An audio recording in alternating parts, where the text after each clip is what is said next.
আলাইকুম, স্বাগত জানাচ্ছি আরটিভি সকালের সংবাদে। আপনাদের সঙ্গে আছি আমি ফারজানা তানি। আলোচনায় বসার আগেই পাল্টাপাল্টি দোষারোপ করছে ইরান ও যুক্তরাষ্ট্র। আজ পাকিস্তানের ইসলামাবাদে ইরান ও যুক্তরাষ্ট্রের মধ্যে শান্তি চুক্তি আলোচনার কথা রয়েছে। তবে আলোচনা শুরুর আগে দুটি শর্ত দিয়েছে তেহরান। অন্যদিকে আলোচনা ব্যর্থ হলে আবারও হামলার হুমকি দিয়েছেন মার্কিন প্রেসিডেন্ট ডোনাল্ড ট্রাম্প।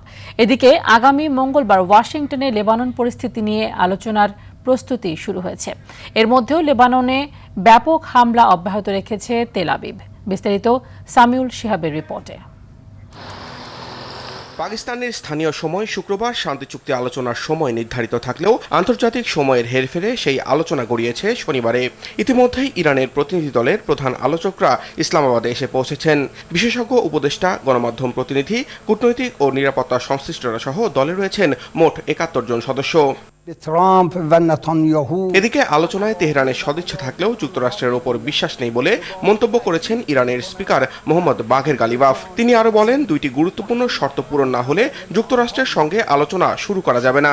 এর একটি হলো লেবাননের যুদ্ধবিরতির বাস্তবায়ন এবং অন্যটি ইরানের জব্দকৃত সম্পদের ছাড়। অন্যদিকে ইরান সৎ মনোভাব নিয়ে আলোচনা করতে চাইলে উন্মুক্ত হাত বাড়াতে প্রস্তুত যুক্তরাষ্ট্র।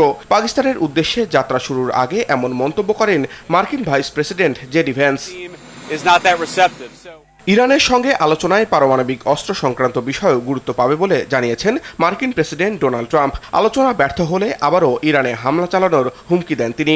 ট্রাম্প বলেন, সমঝোতা না হলে ইরানে আঘাত হানার লক্ষ্যে মার্কিন যুদ্ধজাহাজগুলোতে গোলাবারুদ বোঝাই করা হচ্ছে।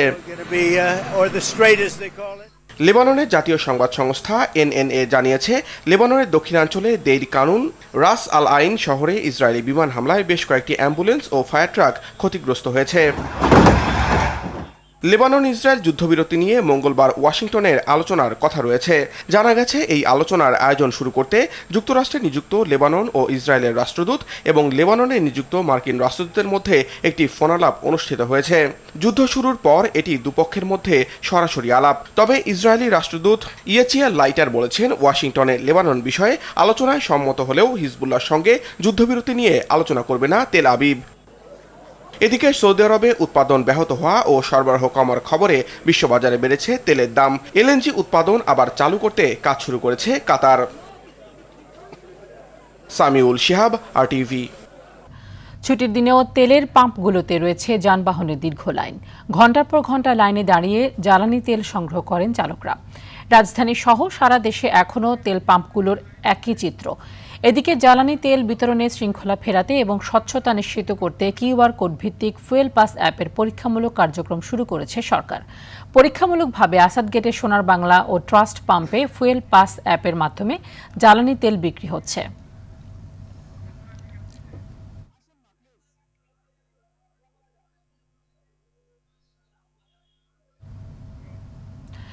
জ্বালানি তেলের খবর জানাতে পাবনার ঈশ্বরদী থেকে সরাসরি যুক্ত হচ্ছেন সহকর্মী বাইজিদ বোস্তামি।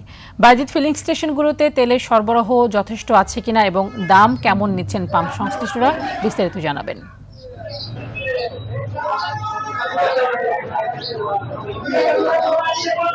আমি দীর্ঘদিন ধরে যে জ্বালানি তেলের তীব্র সংকট শুরু হয়েছে, এই সংকট যেন একেবারে কিছুতেই কাটছে না। আমরা এই মুহূর্তে উপজেলার দাসুরিয়া ট্রাফিক ফ্লোর এলাকায় দেওয়ান ফিলিং স্টেশন নামে একটি তেল পাম্পে রয়েছি।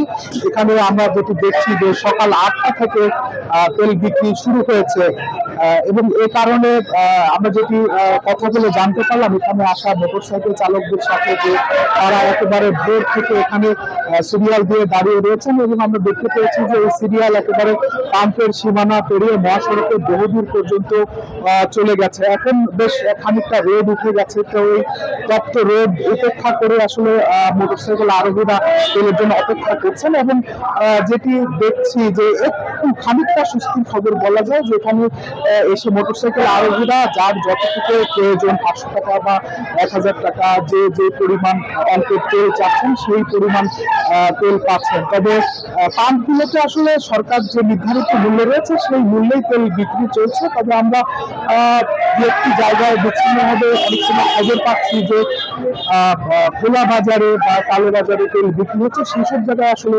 চড়া মূল্যে বিক্রি হচ্ছে। আমি আরেকটি বিষয়ে জানিয়ে রাখি যে প্রতিদিনই এরকম দু একটি পাম্পে তেল দেওয়া হচ্ছে, যার ফলে এই পাম্পগুলোতে অনেক বেশি ভিড় হচ্ছে, বিশৃঙ্খলা সৃষ্টি হচ্ছে। যারা তেল নিতে আসছেন তারা যেটি বলছেন যে ঈশ্বরটি যেহেতু অনেকগুলো পাম্প রয়েছে 11টি, প্রত্যেকটি পাম্পে যদি আসলে তেলের সরবরাহ পাওয়া যেত এবং একই সময়ে বিক্রি হতো, তাহলে এই ধরনের ভিড় বা ভোগান্তির চিত্রটা আসলে অনেকটা কমে আসতো। পাম্প কর্তৃপক্ষ একটি বিষয় আসলে অভিযোগ করছেন, বেশিরভাগ পাম্প কর্তৃপক্ষ একটি কথা বলছেন যে অনেকে একাধিক বার তেল দিচ্ছেন, একাধিক পাম্প থেকে তেল দিচ্ছেন, অনেকে এগুলো বাড়িতে নিয়ে মজুত করছেন আসলে সংকট হওয়ার আশঙ্কায়, এবং অনেকেই চড়া দামে বিভিন্ন স্থানে বিক্রি করছেন।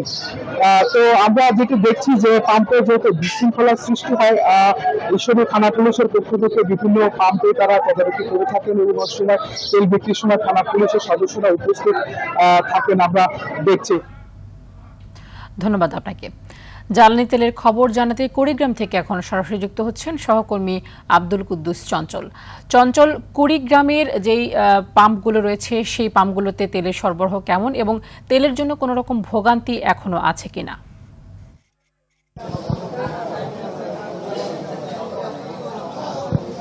তানি, সারা দেশের ন্যায় কুড়িগ্রামে কিন্তু তেলের ভোগান্তি রয়েছে। আজকে ছুটির দিন, তারপরেও কিন্তু আমরা দেখতে পাচ্ছি যে যে সমস্ত পাম্পগুলোতে তেল দিচ্ছে সেইগুলোতে কিন্তু মোটরসাইকেলের লম্বা লাইন দিয়েছে। আমি যদি একটু দেখাতে চাই, আমি রয়েছি এখনও ভুরুঙ্গামারী উপজেলার শাহ ফিলিং স্টেশনে। এইখানে আপনি দেখতে পাবেন যে এইখানে কিন্তু মানুষ তেল নিতে এসেছেন এবং লম্বা লাইনে দাঁড়িয়েছেন।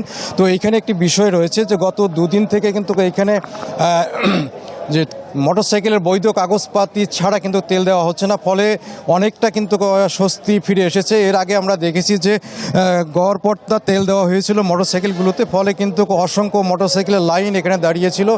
যাদের তেলের প্রয়োজন নিতান্ত তারা কিন্তু তেল পায়নি, আর যাদের প্রয়োজন নেই তারা কিন্তু তেল কয়েকবার করে তারা কিন্তু উত্তোলন করছে, এরকমটা আমরা দেখতে পেয়েছি। তবে গত দুদিন থেকে এটার একটা নিরসন হয়েছে। এখানে বৈধ কাগজপাতি দেখে তেল দেওয়াতে কিন্তু এইটা হয়েছে। তো পাম্পের মালিকের কাছ থেকে যেটি আমি জানতে পেরেছি যে স্বাভাবিক সময়ে এখানে 9,000 লিটার তেল কিন্তু তারা পেতেন, এখনও 6,000 লিটার তেল পাচ্ছেন। তবে এটাও কিন্তু পর্যাপ্ত নয়, তবে একেবারে চাহিদার তুলনায় যে একেবারে নিতান্ত কম সেটিও নয়।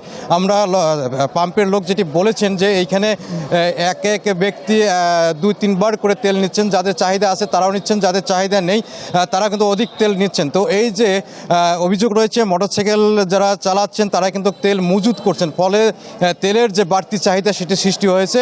তবে স্বাভাবিক চাহিদা যদি থাকতো তাহলে কিন্তু এই তেলের সংকটটা থাকতো না। তবে আমি একটি বিষয় জানিয়ে রাখছি যে কুড়িগ্রামে 22টি পেট্রোল পাম্প রয়েছে, এখানে কিন্তু প্রতিদিনই 2-4-5টিতে করে তেল দেওয়া হচ্ছে। তো লক্ষ্য করা যাচ্ছে যে একই মোটরসাইকেল একাধিকবার বিভিন্ন পাম্পে যাচ্ছেন এবং একই দিনে বিভিন্ন সময় তারা তেল নিচ্ছেন, ফলে তেলের মজুতটা বেড়ে যাচ্ছে মোটরসাইকেল আলাদের বাড়িতে, ফলে এই সংকটটা কিন্তু সৃষ্টি হয়েছে। তো এই ছিল আমার কাছে কুড়িগ্রামের তেল নিয়ে সর্বশেষ খবরাখবর। তানি, ধন্যবাদ আপনাকে। মধ্যপ্রাচ্যের সংঘাত থেমে গেলেও বৈশ্বিক জ্বালানির সংকট পুরোপুরি কাটবে না বলে জানিয়েছেন পররাষ্ট্রমন্ত্রী খলিলুর রহমান। শুক্রবার নবম ভারত মহাসাগরীয় কনফারেন্সে আইওসির বক্তব্যকালে তিনি এই মন্তব্য করেন। মন্ত্রী বলেন, ভারত মহাসাগরীয় অঞ্চলের দেশগুলোকে এই সংকট মোকাবেলায় ঐক্যবদ্ধ হতে হবে। বৈশ্বিক অর্থনৈতিক নিরাপত্তা কাঠামো নতুন করে মূল্যায়নের প্রয়োজন রয়েছে। পরিবর্তিত বৈশ্বিক প্রেক্ষাপটে প্রান্তিক জনগোষ্ঠী ও পরিবেশগতভাবে ঝুঁকিপূর্ণ মানুষদের সুরক্ষা নিশ্চিত করাকে এখন অগ্রাধিকার দিতে হবে। এ সময় তিনি আন্তঃসীমান্ত সহযোগিতা জোরদার এবং বিদ্যমান সমন্বয় কাঠামো পুনর্বিবেচনার উপরও গুরুত্ব আরোপ করেন। দেশে হামের প্রাদুর্ভাব উদ্বেগজনক হারে বাড়ছে। গত 24 ঘণ্টায় আরও 4 শিশুর মৃত্যু হয়েছে। তাদের মধ্যে বরিশালে 2 জন, ময়মনসিংহে 1 জন ও সিলেটে 1 জনের মৃত্যু হয়। হাসপাতাল থেকে আংশিক সুস্থ হয়ে বাড়ি ফেরার কয়েকদিন পরেই শিশুরা ফের অসুস্থ হয়ে পড়ছে এবং আবারও হাসপাতালে ভর্তি হতে হচ্ছে। গত 27 দিনে হাম ও এই রোগের উপসর্গ নিয়ে বিভিন্ন হাসপাতালে চিকিৎসা নিয়েছে 14,561 শিশু। তাদের মধ্যে 144 জনের মৃত্যু হয়েছে। হামের লক্ষণ নিয়ে সবচেয়ে বেশি শিশুর মৃত্যু হয়েছে রাজশাহী বিভাগে। এদিকে সারা দেশে প্রাদুর্ভাব ছড়িয়ে পড়ায় রাজধানীর হাসপাতালগুলোতে রোগীদের চাপ বেড়েছে। টিকা নেওয়ার পাশাপাশি হামের লক্ষণ দেখা দিলে দ্রুত চিকিৎসকের পরামর্শ নেওয়ার কথা জানান বিশেষজ্ঞ চিকিৎসকরা।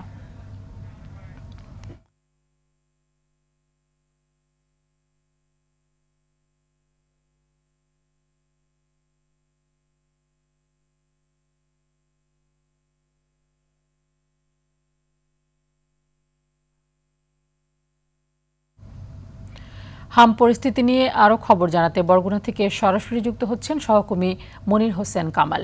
মনির, বরগুনাতে হাম পরিস্থিতি নিয়ে সর্বশেষ কী তথ্য রয়েছে আপনার কাছে, বিস্তারিত জানাবেন। জি তানি, আসলে বরগুনায় হামের রোগী কমছে না। গতকালকের একটু হাসপাতালে ভিড় কম দেখা গেল, আজকের হাসপাতালে কিন্তু তিল ধারণের ঠাঁই নেই, কেননা এখানে বেড সংকট রয়েছে। সবাই ফ্লোরে কিন্তু এখানে রোগীরা চিকিৎসা নিচ্ছেন এবং আমাদের civil surgeon doctor Mohammad Abul Fatta জানিয়েছেন যে গত 24 ঘন্টায় আরও 20 জন হামে আক্রান্ত হয়েছে এবং এ পর্যন্ত বরগুনায় হামে আক্রান্ত হয়ে 5 জন শিশু মারা গিয়েছেন এবং গতকালকের পর্যন্ত বরগুনায় 12,910 জন শিশুকে হামের টিকা দেওয়া হয়েছে।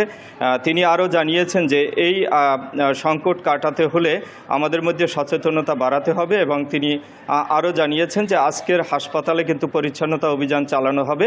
হাসপাতালের তত্ত্বাবধায়ক ডাক্তার রেজাউনুর আলম আমাদেরকে জানিয়েছেন এখানে হামের ওয়ার্ডে যে সমস্ত স্বজনরা আসছেন তারা কেউ স্বাস্থ্যবিধি মানছেন না, অর্থাৎ হামের ওয়ার্ডে কিন্তু ঢুকতে হলে অবশ্যই মাস্ক পরে ঢুকতে হবে, কিন্তু মাস্ক পরেই কেউ এখানে আসছে না। তারা সবাই হামের জীবাণু নিয়ে বাইর হয়ে যাচ্ছেন এবং বাড়ি গিয়ে এই জীবাণু ছড়াচ্ছেন এবং এতে করে তাদের স্বজনরা কিন্তু আবার হামে আক্রান্ত হয়ে এই হাসপাতালেই আসতে হবে। এবং এজন্য তিনি আরও জানিয়েছেন যে আগামীকালকের থেকে জেলা স্বাস্থ্য অধিকার ফোরামের পক্ষ থেকে এখানে স্বেচ্ছাসেবকদের একটি টিম বসবে, যেখানে প্রতিদিন 10 জন করে স্বেচ্ছাসেবক এখানে দায়িত্ব পালন করবেন এবং হামের ওয়ার্ডের সামনে 2 জন স্বেচ্ছাসেবক থাকবেন। আগামীকালকের থেকে কোনো স্বজন এখানে মাস্ক ছাড়া ঢুকতে পারবে না, তাদেরকে আনসাররা এবং স্বেচ্ছাসেবকরা তাদেরকে কন্ট্রোল করবেন এবং মাস্ক নিয়ে না আসলে তাকে হাসপাতালের এই হাম ওয়ার্ডে ঢুকতে দেওয়া হবে না।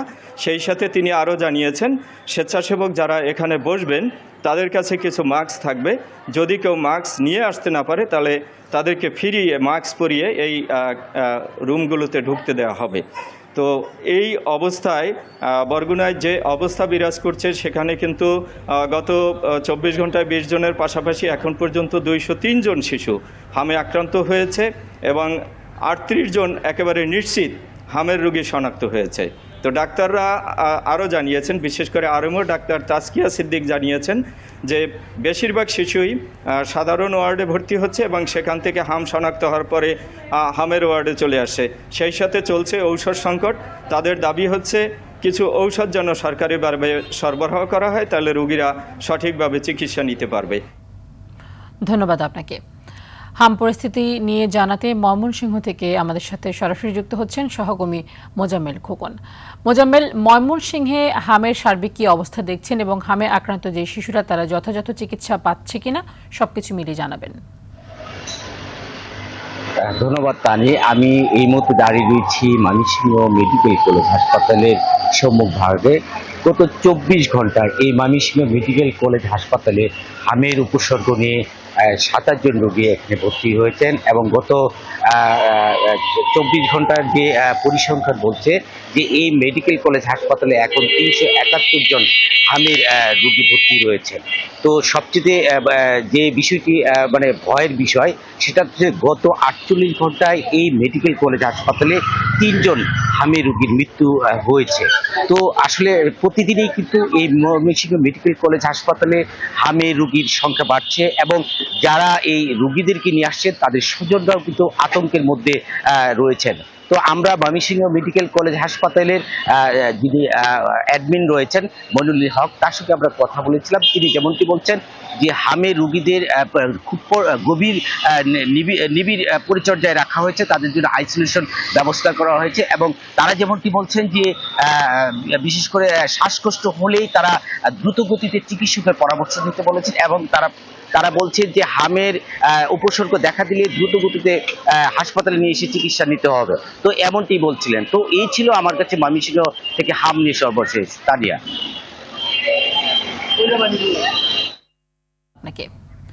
যেন আলাদিনের চেরাগ হাতে পেয়েছেন মিটফোর্ড হাসপাতালের হিসাব রক্ষক জাহিদুর রহিম। চাকরি সূত্রে ঢাকায় থেকে রাজধানী ছাড়াও লক্ষ্মীপুরে গড়েছেন সম্পদের পাহাড়। সরকারি চাকরিতে হিসাব রক্ষক হলেও হিসেবে বেশ পাকা জাহিদ। সংবাদ সংগ্রহ করতে গেলে হেনস্থা করেন সাংবাদিককেও। আরটিভির অনুসন্ধানে উঠে এসেছে এমন তথ্য। বিস্তারিত রনি মজুমদারের রিপোর্টে। রাজধানীর ডেমরা বাঁশেরপুল এলাকায় 8তলা এই ভবনের নাম নূরমহল। ভবনের মালিককে জানতে চাইলে ভাড়াটেরা জানান জাহিদুর রহিম। বাড়ির মালিকের নাম কি? জাহিদ জাহিদ কি করে? হচ্ছে মিডফোর্ট মেডিকেলের অ্যাকাউন্টস ম্যানেজার। এই লোক? হ্যাঁ, বাড়ির মালিক উনি তো?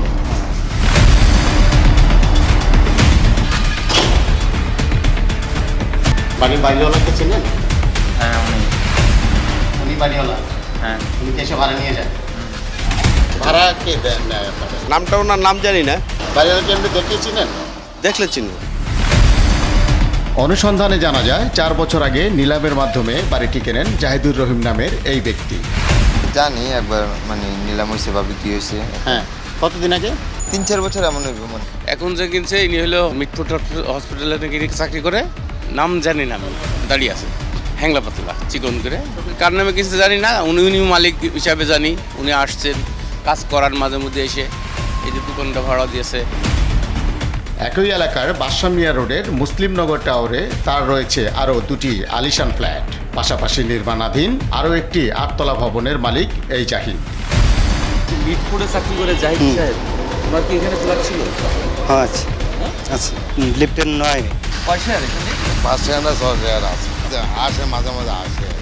আমার কাছে মনে হচ্ছে হিসাবরক্ষকের চাকরি করেই গ্রামের বাড়ি লক্ষ্মীপুরের রামগঞ্জে করেছেন একাধিক বাড়ি, নামে বেনামে কিনেছেন জমি। জাহিদুর রহিমের বক্তব্য জানতে চাইলে অসুস্থ বলে এড়িয়ে যেতে চান। এই সম্পত্তি তার নয় বলেও দাবি করেন তিনি। ওই ডাক্তার কাজ গেছি না, এসে মডেলও দিতে স্যাররা তো রাগ হয়েছে, আপনি কাজ বেশি না, আপনার চলবে, আপনি মরে গেলে কাজ করবে কেনা, এরকম আমার নামে কোনো সম্পদ আমাদের অবশ্যই সবাই আছে। নূরমহল বাড়ি টাকা না আমার না, ওটা আমার শ্বশুর বাড়ি সমন্দিতে। ওটা আপনার শ্বশুর সম্বন্ধে। মিটফোর্ট হাসপাতালে আরটিভির টিম ক্যামেরা দেখে উত্তেজিত হয়ে সাংবাদিকদের হেনস্থা করেন জাহিদুর রহিম। আপনি ক্যামেরা রাখছেন কেন? না ক্যামেরা চালু করে আপনি ডাক্তার স্যারের কাছে পারমিশন না। পরে প্রতিবেদককে ম্যানেজ করার চেষ্টা করেন তার আমেরিকান প্রবাসী শ্যালক সেলিম। গৃহিণী বোনের সম্পত্তি দাবি করলেও দেখাতে পারেনি বৈধ আয়ের উৎস। দেশের মানুষ, গ্রামের মানুষ যারা থাকে সবাই তো মনে করেন ওরকম ওই ধরনের দিন কখনো করে না, এই ধরনের জিনিসের মধ্যে ওরা কখনো। নূরমহল বাড়িটা কি মানে আপনাদের পৈতৃক সূত্রে নাকি আপনারা এটা সম্পত্তিটা কিনেছেন ভাইয়া, সেটা কি জানতে পারি? হ্যাঁ, কিনা হয়েছিল সম্পত্তিটা। এটা কি আপনার নামে বাড়িটা? বাড়িটা কার নামে আমি এটা বলতে যাচ্ছি না, আমার বোনের নামে আমার এলাকায় কিছু বিজনেস আছে, গ্রামের এলাকায়, যেটা হচ্ছে আমার ছোট ভাইরা হলো টেক কেয়ার। কেরানির চাকরি করে এমন সম্পদের পাহাড় কি করে গড়ে তুলল সংশ্লিষ্টরা, তা কি খতিয়ে দেখবেন? এমন প্রশ্ন এখন সামনে। রনি মজুমদার, আর টিভি, ঢাকা। দীর্ঘ 5 দশকেরও বেশি সময় পর চাঁদের কক্ষপথ প্রদক্ষিণ শেষে সফলভাবে পৃথিবীতে ফিরেছেন আর্টেমিস 2 মিশনের 4 নভোচারী। শনিবার সকালে তাদের বহনকারী ওরিয়ন মহাকাশযানটি প্রশান্ত মহাসাগরে অবতরণ করে। 10 দিনের এই মিশনে পৃথিবী থেকে রেকর্ড 2,52,757 মাইল পথ পাড়ি দিয়ে নতুন ইতিহাস গড়েছেন তারা। নভোচারীদের মধ্যে ক্রিস্টিনা কোচ প্রথম নারী এবং ভিক্টর গ্লোভার প্রথম অশ্বেতাঙ্গ হিসেবে চাঁদের কক্ষপথ ভ্রমণের গৌরব অর্জন করেছেন।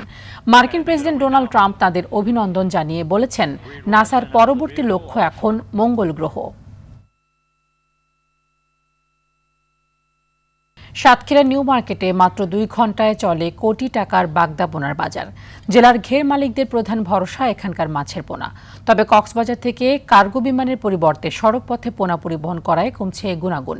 এতে আর্থিক ক্ষতির পাশাপাশি উৎপাদনের লক্ষ্যমাত্রা অর্জনে হিমশিম খাচ্ছেন চিংড়ি চাষিরা।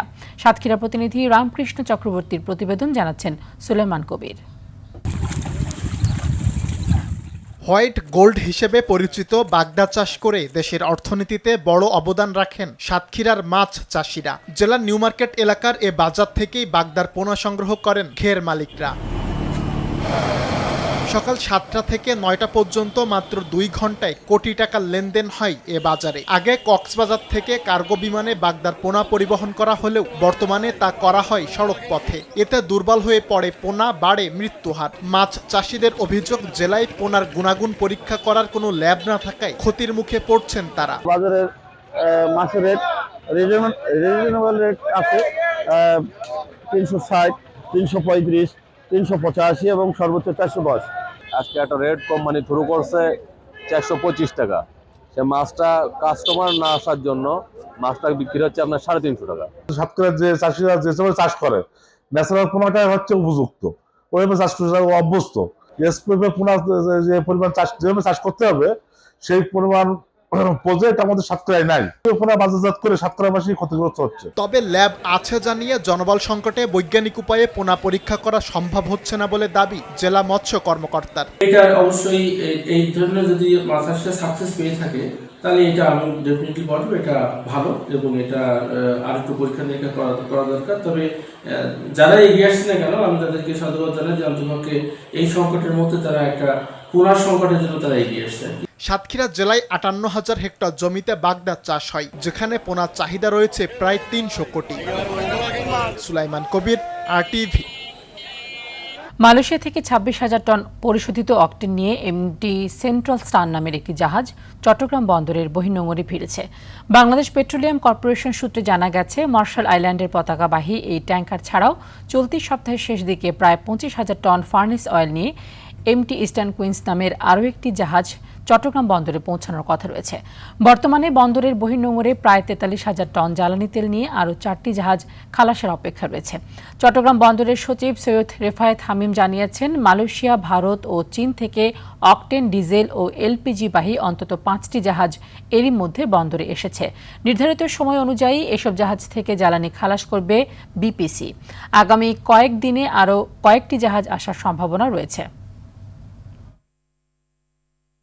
শান্তির মিশন নিয়ে চীনের প্রেসিডেন্ট শি জিনপিং এর সঙ্গে দেখা করেছেন তাইওয়ানের বিরোধী দলের নেত্রী চেং লি উন। দুই নেতাই চীন তাইওয়ানের একত্রীকরণের বিষয়ে সম্মতি জানিয়েছেন। বৈঠক শেষে এক বিবৃতিতে প্রেসিডেন্ট শি জিনপিং বলেন, চীন ও তাইওয়ানের মানুষ একতাবদ্ধ হতেই হবে, এটি অনিবার্য। এদিকে বৈঠকের পর বক্তব্যে চেং বলেন, চীন ও তাইওয়ানের নেতাদের রাজনৈতিকভাবে বিপরীতমুখী অবস্থান ও পারস্পরিক বৈরিতা ত্যাগ করে সংলাপে বসা এবং শান্তিপূর্ণভাবে সমাধানের পথ খোঁজা উচিত। সংবাদ সম্মেলনে চেং আরও বলেন, তাইওয়ানের স্বাধীনতার বিরোধিতা করে আমরা যুদ্ধ এড়াতে পারি। প্রেসিডেন্ট শিকে তিনি এর আগে বলেন, তাইওয়ান প্রণালীকে সম্ভাব্য সংঘাতের কেন্দ্র হিসেবে আর বিবেচনা করা উচিত নয়। উল্লেখ্য, প্রায় এক দশক পর প্রথম নেতা হিসেবে চীন সফর করেছেন তাইওয়ানের বিরোধী দল কুওমিন্তাংয়ের চেয়ারপারসন চেং। বাংলাদেশ প্রিমিয়ার লিগের গুরুত্বপূর্ণ ম্যাচে আজ আরামবাগ ক্রীড়া সংঘের বিপক্ষে মাঠে নামবে বসুন্ধরা কিংস। বসুন্ধরা কিংস অ্যারেনায় ম্যাচটি শুরু হবে বিকেল 3:30টায়। 24 পয়েন্ট নিয়ে লিগ টেবিলের শীর্ষস্থানে থাকা কিংসের জন্য এই ম্যাচটি তাদের আধিপত্য বজায় রাখার লড়াই। অন্যদিকে 10 নম্বরে থাকা আরামবাগের জন্য এই ম্যাচ অত্যন্ত গুরুত্বপূর্ণ, তাই জয়ের বিকল্প ভাবছে না কেউই। তবে এই মৌসুমে সব মিলিয়ে দুইবারের দেখায় দুইবারই আরামবাগকে পরাজিত করেছিল বসুন্ধরা কিংস। তবে এই ম্যাচ জিতে লড়াইয়ে ফিরতে চায় আরামবাগ। লা লিগার গুরুত্বপূর্ণ ম্যাচে রাতে এসপানিওলের বিপক্ষে মাঠে নামবে বার্সেলোনা। ঘরের মাঠ ক্যাম্প ন্যুতে ম্যাচটি শুরু হবে বাংলাদেশ সময় রাত 10:30টায়। 76 পয়েন্ট নিয়ে লিগ টেবিলের শীর্ষস্থানে রয়েছে বার্সা। অন্যদিকে 38 পয়েন্ট নিয়ে এসপানিওলের অবস্থান 10ম। এদিকে চ্যাম্পিয়ন্স লিগে অ্যাটলেটিকো মাদ্রিদের বিপক্ষে হারের ক্ষত এখনও তাজা কোচ হ্যান্সি ফ্লিকের দলের। লা লিগায় নিজেদের আধিপত্য ধরে রাখতে তুলনামূলক সহজ প্রতিপক্ষের বিপক্ষে এই ম্যাচ জিতে লিগ শিরোপা ধরে রাখার মিশনে আরও এক ধাপ এগিয়ে যেতে চাইবে কাতালান ক্লাবটি। এদিকে আরেক ম্যাচে সেভিয়ার মুখোমুখি হবে অ্যাটলেটিকো মাদ্রিদ। সেভিয়ার ঘরের মাঠ রামন সানচেজ পিজুয়ান স্টেডিয়ামে ম্যাচটি শুরু হবে রাত 1টায়।